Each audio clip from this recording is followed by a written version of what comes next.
收到的是一台金色的苹果8，看一下纸条是什么故障。苹果8有锁，屏幕有背光不亮屏，帮忙看一下电池用不用坏。有条件的话，边框也坏了。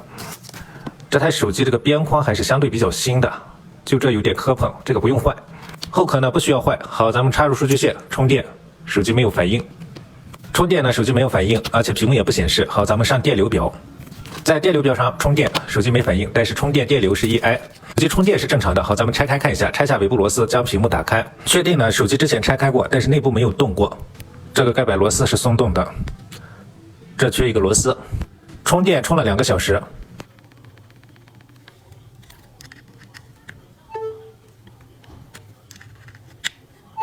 现在手机的状态是手机开机的状态，按 Home 键有反应，充电有声音。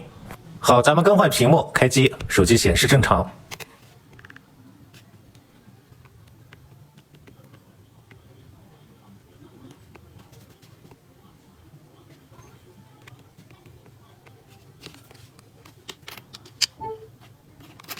好，经过检测是手机的屏幕坏了，更换屏幕即可。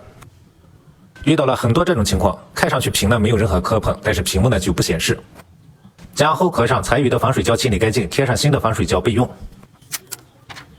这呢是将要换上的屏幕，换上新的屏幕，装好所有的配件，打上盖板螺丝，将内部清理干净，然后装好屏幕，打上尾部螺丝。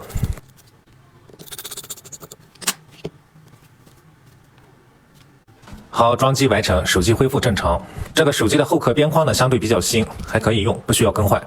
装机成功，现在咱们测试手机各项功能。